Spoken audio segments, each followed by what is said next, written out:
Sekarang kita akan bahas syarat sah niat. Syarat sah niat ada 6 atau 7. Namun yang disepakati hanya 4. Yang pertama, Islam. Niat ibadah harus disyaratkan dia seorang muslim. Maka kalau ada orang non-muslim berniat untuk sedekah, ya, dapat pahala nggak Pak? Enggak dapat. Ya. Kalau ada orang non-muslim niat mau sholat, dapat pahala nggak Pak? Enggak dapat. Sah tidak sholatnya? Enggak sah. Kecuali kalau dia masuk Islam. Kan pembahasan kita adalah dia bukan orang Islam kan gitu. Ya, makanya kan syarat niat yang pertama itu apa? Muslim. Maka kata Syekh Utsaimin rahimahullah, kalau kita mewakilkan untuk menyembelih hewan kurban kita kepada orang Yahudi, tetap tidak sah. Kembeliannya tidak sah walaupun halal buat kita. Karena berhubungan dengan ibadah yang disebut dengan udhiyah. Sedangkan udhiyah itu ibadah. Sedangkan syarat ibadah itu harus seorang muslim. Sementara dia bukan muslim. Iya.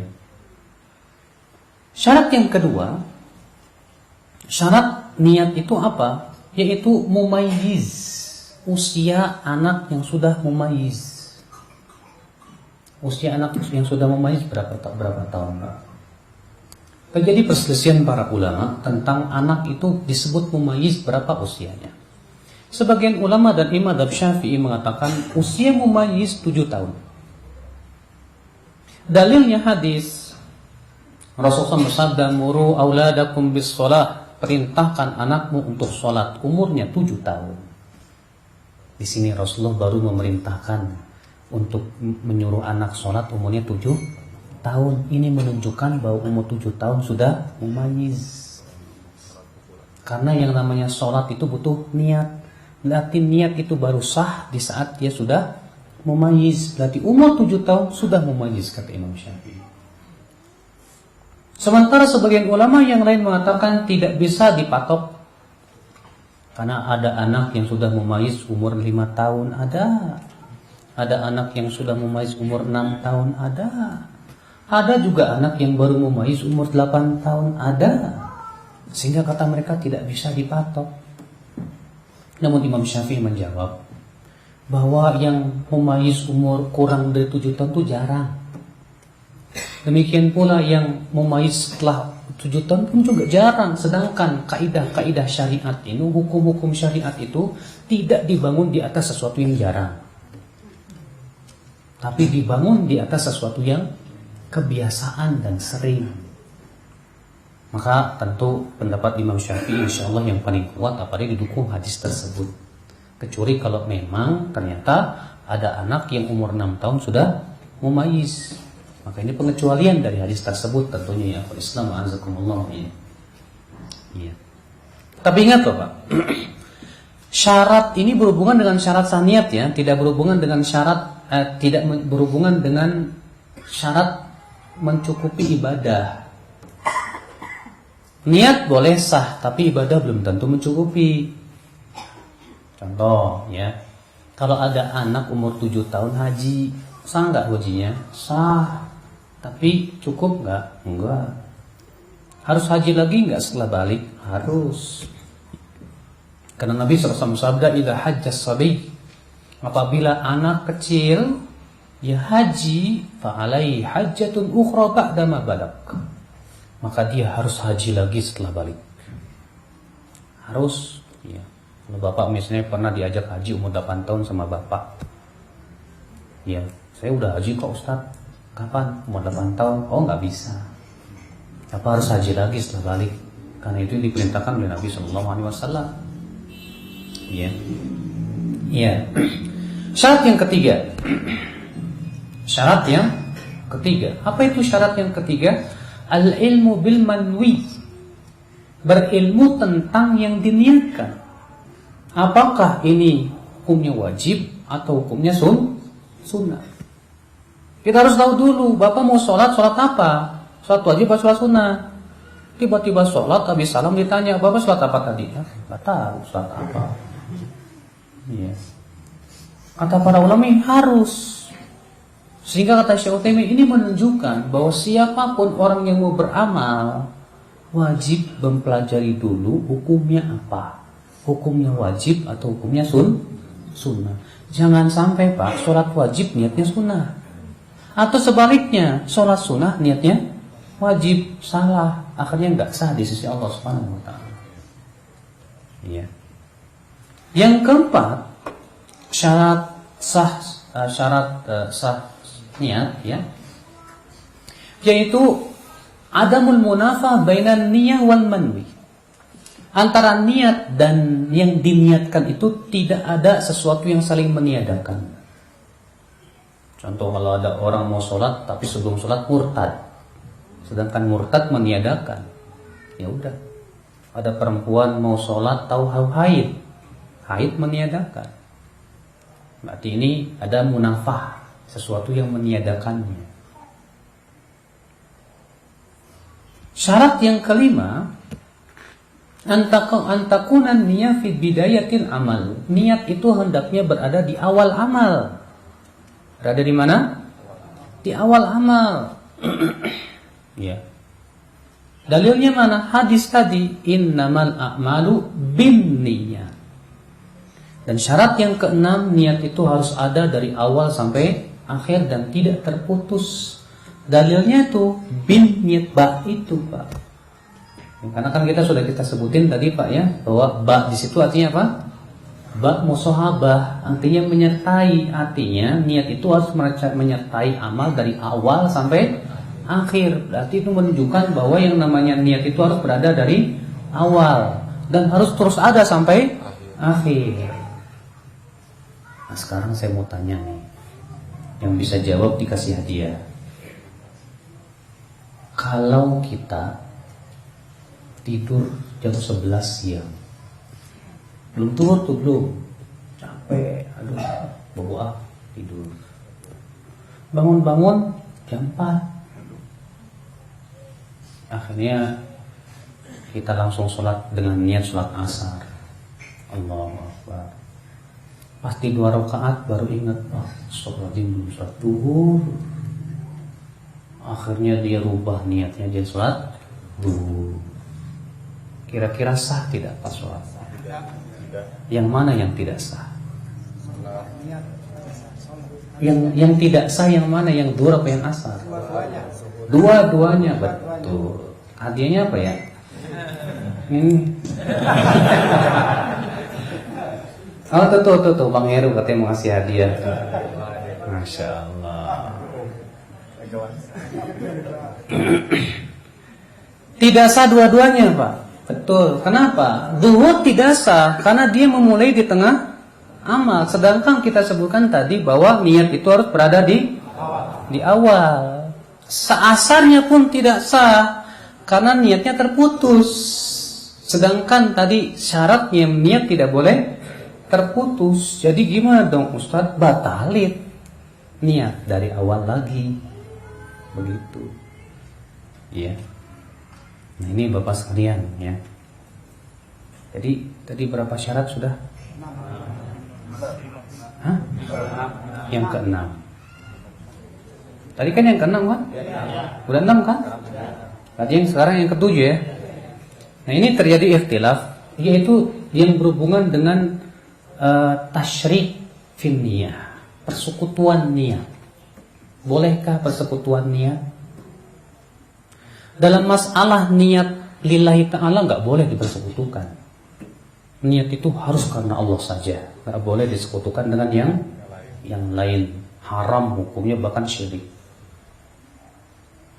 Tapi kalau niat amal disekutukan, boleh atau tidak? Nah, ini yang jadi sebuah permasalahan, Pak. Iya.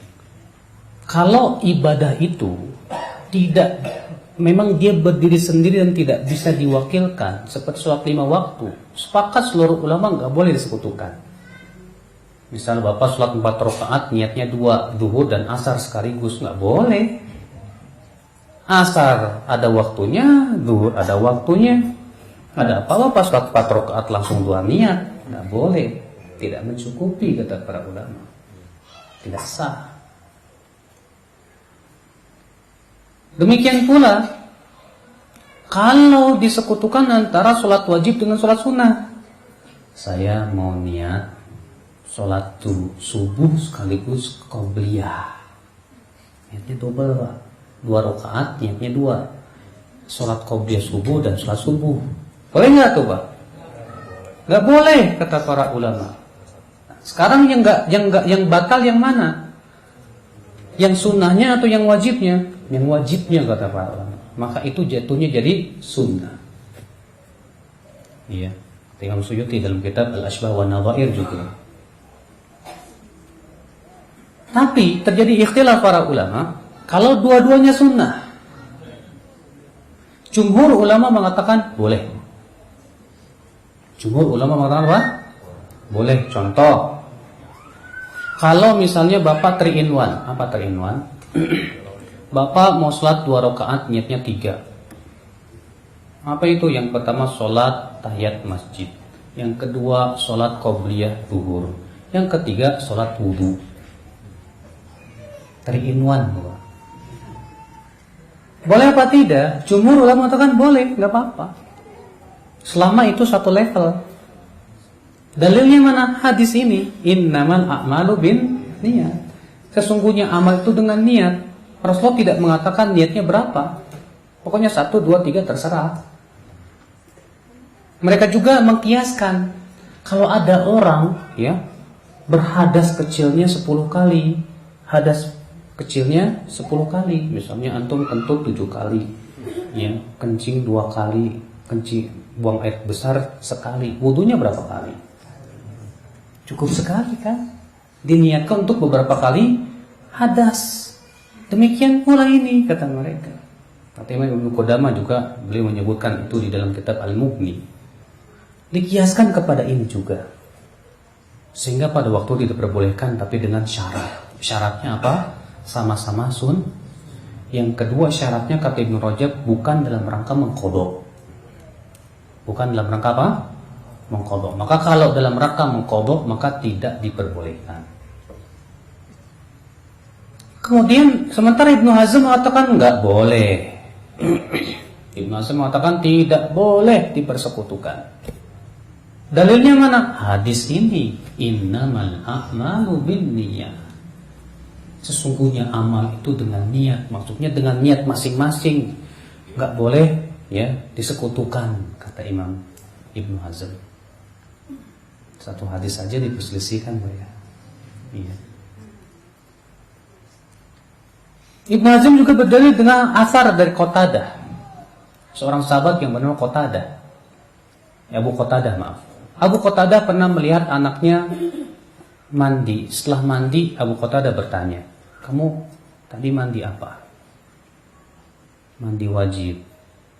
Berarti dia tidak ada niat mandi Jumat. Ini mandi Jumat, masalahnya hari Jumat.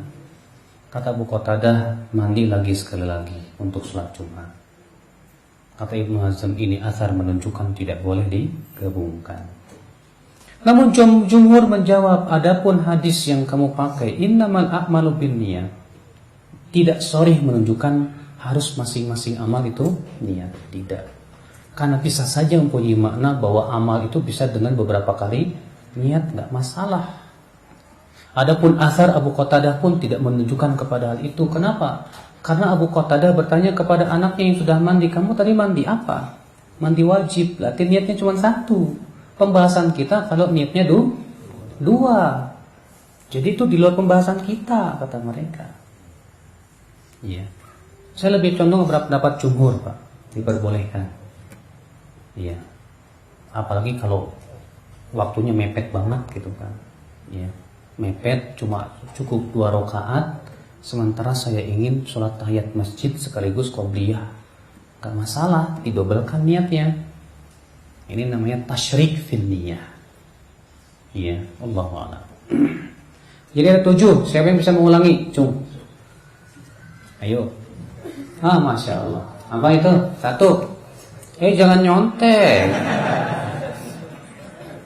Jangan lihat buku. Yang 1 apa? Islam. Yang kedua, mumayyiz. Yang ketiga, Apa? Berilmu tentang yang diniatkan. Yang keempat? Yang keempat apa? Tidak ada antara niat yang diniatkan sesuatu yang meniadakan. Yang kelima, yaitu niat harus berada di awal amal. Yang keenam,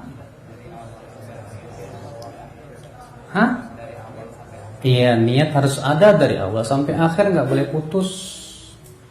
Yang ketujuh, yaitu yang berhubungan yang disebut dengan tasyrik, persekutuan di dalam niat. Ya. Untuk yang kelima tadi, Pak, bahwa niat itu harus berada di amal, di awal amal. Kata para ulama dikecualikan padanya puasa sunnah. Ini berdasarkan riwayat Abu Daud. Bahwasanya Rasulullah SAW suatu pagi bertanya kepada istri-istrinya, apakah pagi ini ada makanan? Bila dijawab tidak ada, Rasulullah bersabda, kalau begitu aku puasa hari ini. Di situ Rasulullah SAW memulai puasa dari semenjak matahari sudah terbit pagi hari. Berarti kata para ulama ini pengecualian. Ini pengecualian, dikecualikan padanya sholat puasa sunnah mutlak. Maka pada waktu itu diperbolehkan. Ya, Allahu a'lam.